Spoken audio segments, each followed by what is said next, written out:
Welcome to another episode of Southern Ohio Matters with Gina Collinsworth. Today we're going to be looking at the Appalachian Community Grant Fund, so stay tuned.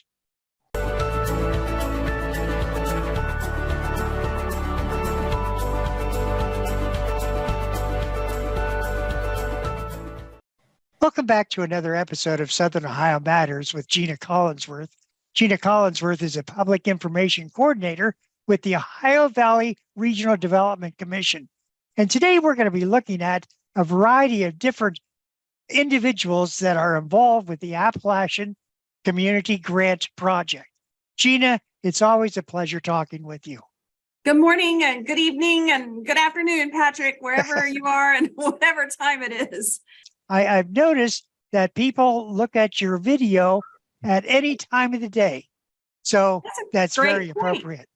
You know, with it being on YouTube the way you have it, it's really accessible for people. So, you know, you can watch it when you have time. And we always try to bring great information so that whatever time you're viewing it, you're going to learn something.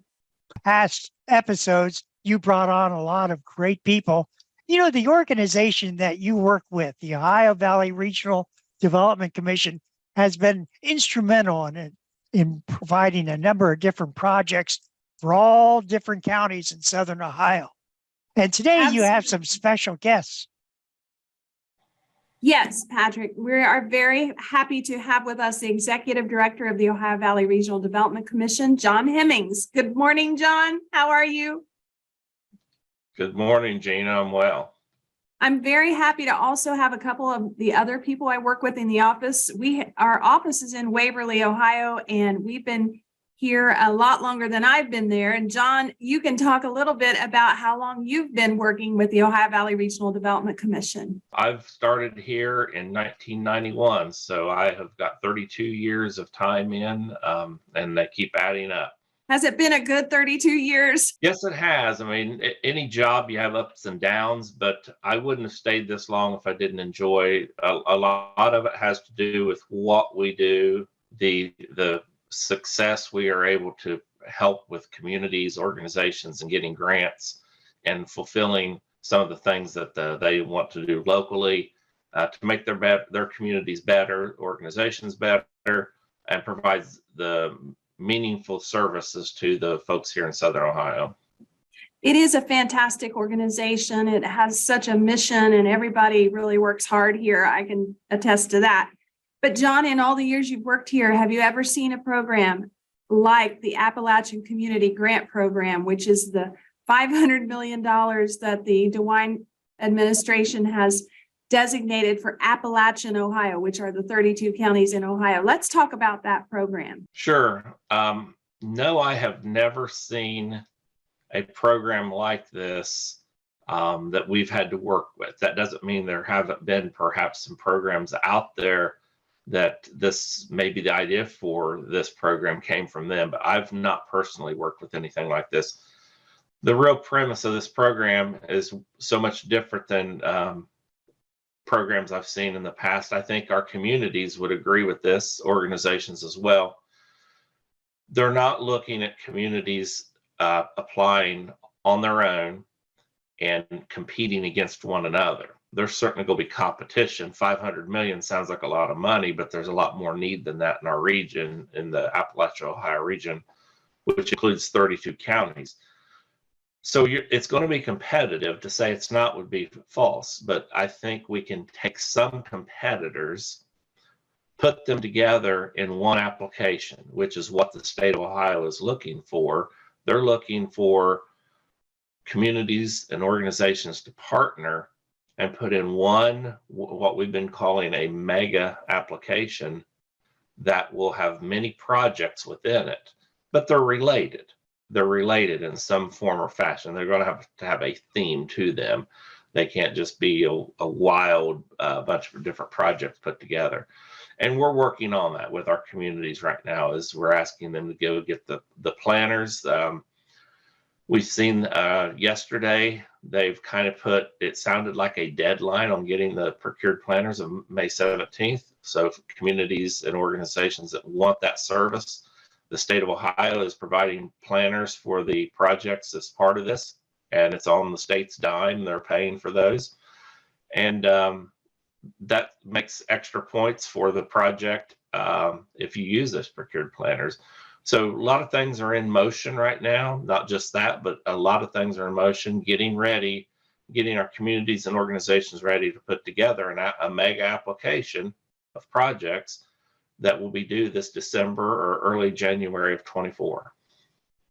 You know, I've heard transformative change used a lot about this program.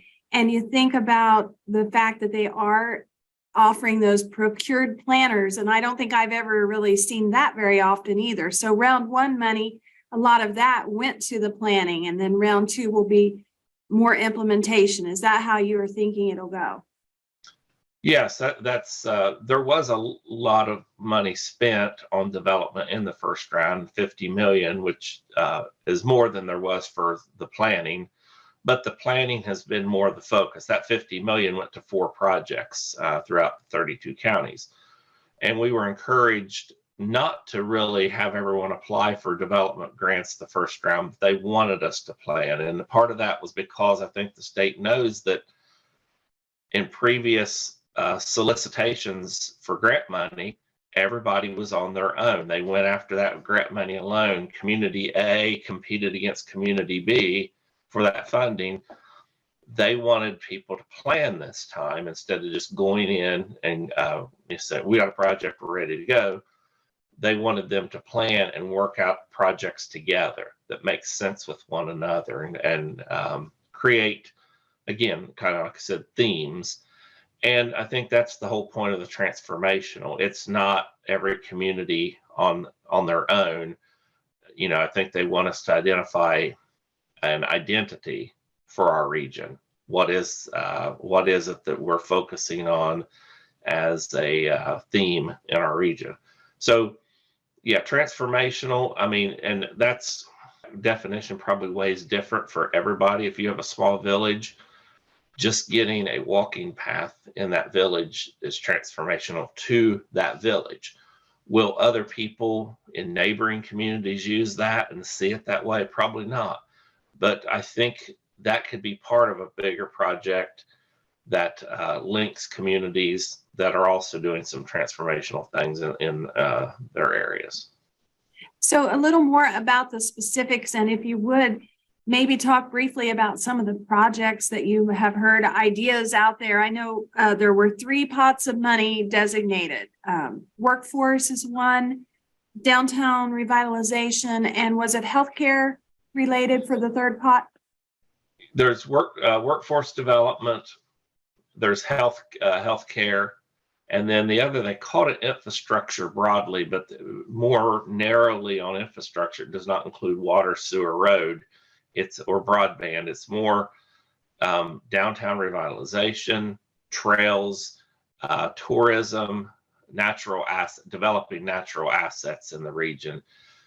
And one of the key phrases that one individual at the state used was and I thought this was kind of that big picture of what they're looking for. They said, we want your communities to look different when you, and somebody drives through and they're like, that's new, that's different. That's the whole premise of this. So I think we've said that. I can't repeat that enough. I think that's the whole premise behind this, is for people to come to any community in our region and look at the projects that are successful in getting this funding and be able to say in that community, wow, look, this that's different, that's new. And hopefully maybe even some small projects like that create bigger visions that also get implemented. And maybe it's not just this money that creates that transformation. It's exciting times. I think one of the things I've noticed already happening as kind of an outgrowth of this program is that collaboration piece.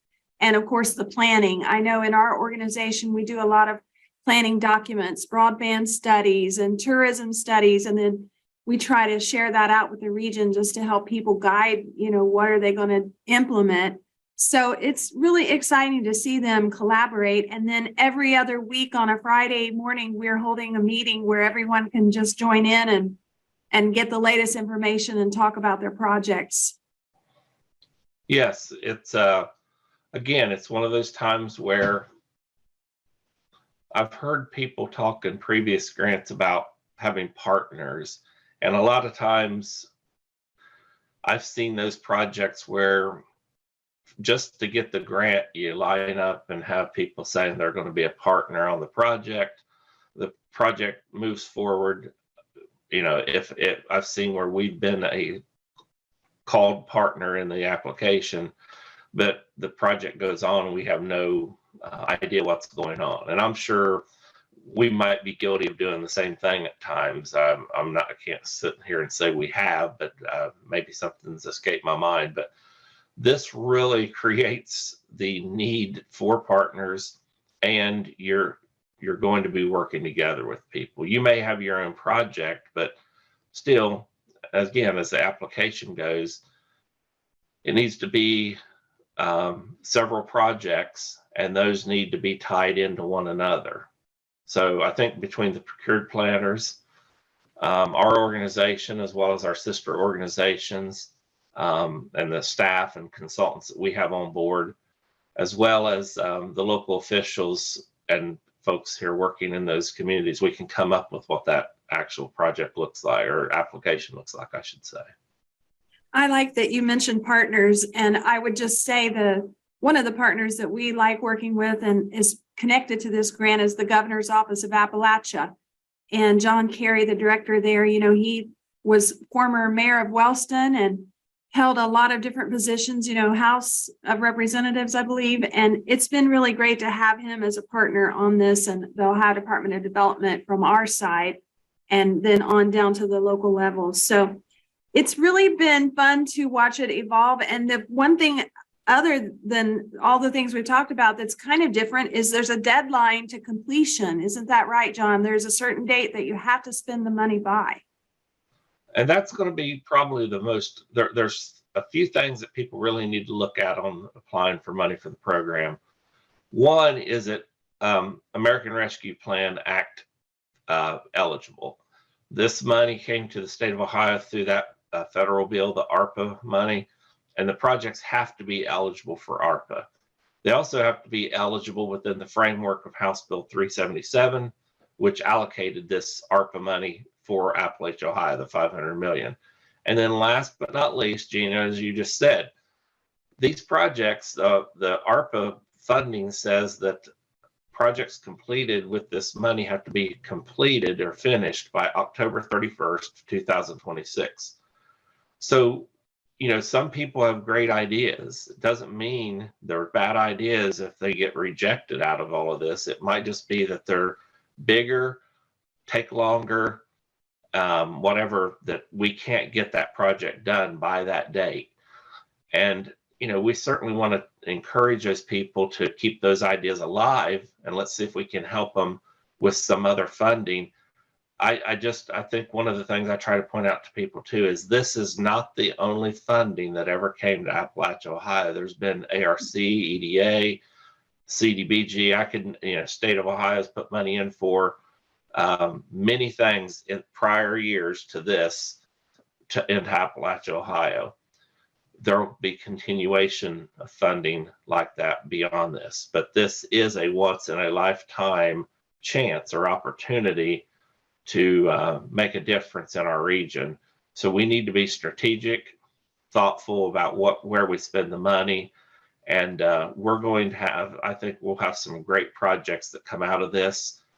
And I think we'll have some great ideas that aren't part of this project, but could be projects for the future as well. So I think people shouldn't just give up if they're not part of this program.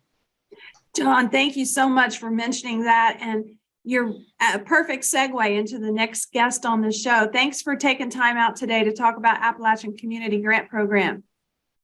Not a problem. Thanks for your time. Gina, I've had the opportunity of working with John for many, many years. I knew him before he was the director, and I knew him afterwards. And he has just been phenomenal when it comes to the communities in Southern Ohio. And Patrick, leading our organization, another thing John is great at is hiring people and finding great talent. So I'm going to bring another coworker on the show next, and that's Carrie Richardson. Carrie's going to join us right now. And Carrie, John was talking about the Appalachian Community Grant Program, and he made a great point. Even if we don't have a project that fits for that program, you represent programs that those projects might roll right into, like the ARC, Appalachian Regional Commission. So let's talk about that program. Tell us a little bit about it. Sure. The Appalachian Regional Commission is a federal and state partnership. It's composed of the governors of 13 Appalachian states and a presidential appointee, and that spot is currently being held by Gail Manchin of West Virginia. Ohio hosts 32 Appalachian counties positioned along the eastern and southern borders. And since 1965, ARC has invested with local, regional, and state partners. They act as gap financing, bundling with matching funds to create jobs and strengthen the regional economy. OVRDC acts as a local development district. So our role is to take the lead on identifying the unique strengths, the barriers, opportunities, and the threats that our member counties are facing. The investment priorities at the state level currently include broadband, tourism, water, and economic development with entrepreneurship. Fantastic. I mean, broadband is one of my projects I like to work on, so I'm glad you mentioned that. What are some of the recent ARC projects that you've seen in the region based on funding that we've been getting? Well, we currently have 13 projects in various stages of the application process, and those total around $3.5 million in ARC funds, with a total project cost of around $6.5 million. The next round of funding pre-applications is now open, and all documents can be found on our website at www.ovrdc.org/ARC. The deadline for our pre-applications is May 19th at noon, and they can email forms to me at krichardson@ovrdc.org. You are so busy in our office because there's another program you work with, and that is the EDA, Economic Development Administration funds. And tell us a little bit about a project. The one that comes to my mind, because I live in Scioto County, is the Cricker Innovation Hub at Shawnee State University. Tell us a little bit about that project. Yeah, the Economic Development Administration, or EDA, they've been keeping us really busy lately. We just had the Cricker Innovation Hub wrap up construction, and they held their ribbon cutting. EDA participated in that project just shy of $2.8 million. Wow. To create an innovation hub. It has usable office space and co-working space. And the idea is to inspire business and entrepreneurial growth. We also have Jackson County and the city of Ironton that were awarded EDA grants. And we currently have at least 4 more projects in consideration. That's so fantastic. I know I've heard you say that's a lot more money coming to the region through that program than we've seen in a while. So I just like to always find out a little bit more about you. Like, I know you've worked here for a while, and tell us a little bit about your background, where you're from, and what do you like about your job? Yeah, I've worked at OVRDC for going on 7 years now. I've worked my way up through the ranks and just finished my first year as development specialist. Like stated, I work with the Appalachian Regional Commission and Economic Development Administration. I also work with the CDBG, Community Development Block Grants, and also do project administration for the ARC Power programs. But, my job's awesome. To see the communities bring project ideas to us, and, they're just visions at that point, and watch them evolve into reality, and the impact they have on the people in those communities is unmatched. We work with such great people that all share the same passions and want to improve the quality of life for those around them. That's a great way of putting it. I know we all show up for work. It's fun to work here because we all get along and everybody has that mindset of how can we help our communities? We're all natives. I know you're from Pike County, right? Right. And we represent 12 counties, and we don't have all 12 counties represented on our staff. We have about 10 people on staff, but we do care about every single community. And that's one thing about Appalachian Ohio. We all have the same barriers to broadband and some of those things. We're really working on those issues. So thank you, Carrie, so much for taking time out of your day and sharing your information with all of our viewers. Sure. Thank you, Patrick and Gina. I know what you mean. When you work with a really good group of individuals, it really makes the time go by quickly. And our And newest team member that I'm going to introduce to you now, he knows all about teamwork. Isaac Dixon has joined our staff, and Isaac has a background as an athlete. And you know what it's like to join a team, right, Isaac? Welcome to the show. Yeah, thank you guys. Good morning. Thank you for having me. So tell everybody a little bit about yourself and your job. Sure. So I am OVRDC's second newest employee. I am the research planning specialist. So that means most primarily I'll be doing the mapping across various aspects of our local development district here. And then secondly, the other thing I've had my hands on up to this point is this liaison role for the Clean Ohio program. And to some degree, I'm still learning my role. I'm pretty new here, but I've been totally impressed by the staff so far. Really happy and excited to continue learning and to be a valuable contributor. We love working with you too. And I tell you, the program you work with, the NRAC Clean Ohio program, is one of my favorites because in my role as public information coordinator, I'm sharing information, and there's always the most beautiful photos of some of the projects that you get to work on. So I thought we would just tell our viewers a little bit more about the program. How does it improve our region? Sure. So the NRAC Clean Ohio program is a state-funded program put into motion and approved by voters in 2000 and is administered through the Ohio Public Works Commission. And I wanted to share a blurb that I found. It says, the Clean Ohio Green Space Conservation Program is dedicated to environmental conservation through acquisition of green space as well as the protection and enhancement of river and stream corridors.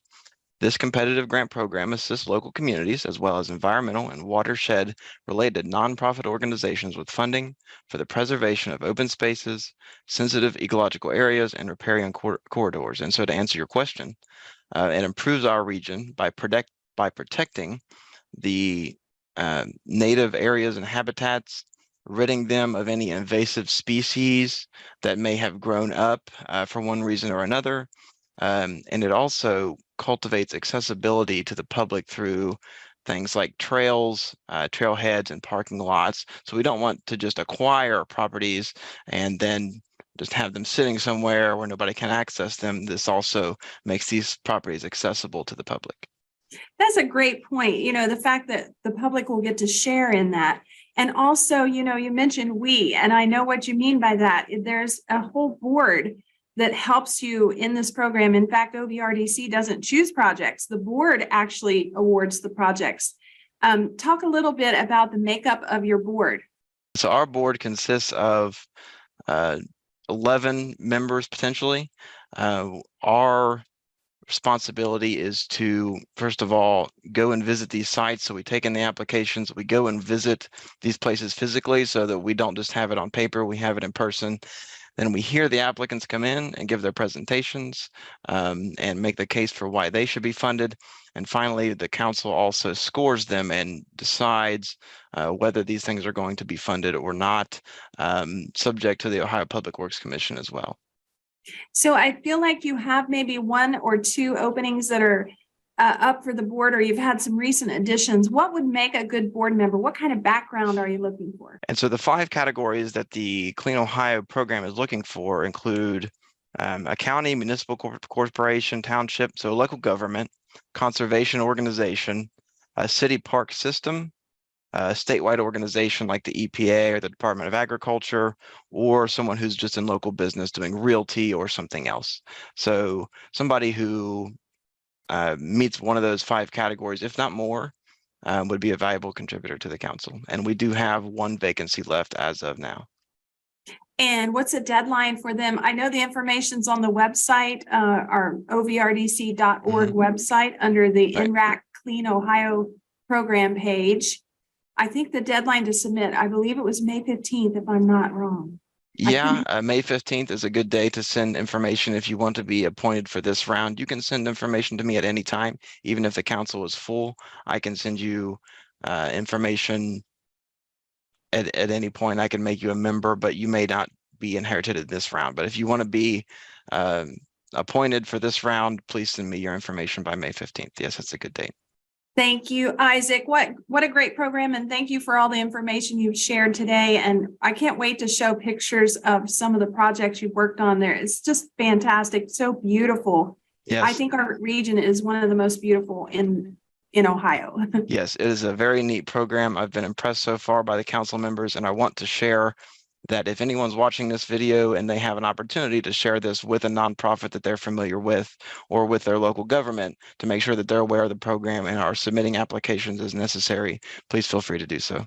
That's a great point. I think up to $3 million sometimes in our rounds of funding. I don't know how much you have on the next round. Yeah, but it's sometimes near that.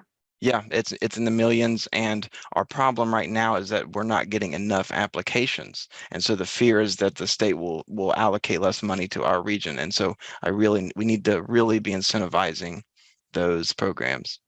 Thank you, Isaac, so much, and I'll talk to you again soon. All right, thank you, Gina. Patrick, before we go, I just want to encourage everyone out there to take advantage. We have a conference coming up that we are affiliated with the local development districts of Appalachian, Ohio. It's happening in Athens, Ohio, and the Ohio University will be putting it on. It's the 11th annual Appalachian Ohio State of the Region Conference. And this one will be placemaking and reimagining rural economies. It is a fantastic day of information that we share, case studies, success stories, and everybody across the region comes together to learn from each other. It's a fantastic opportunity. And the information to register is on screen now. We're talking with Gina Collinsworth.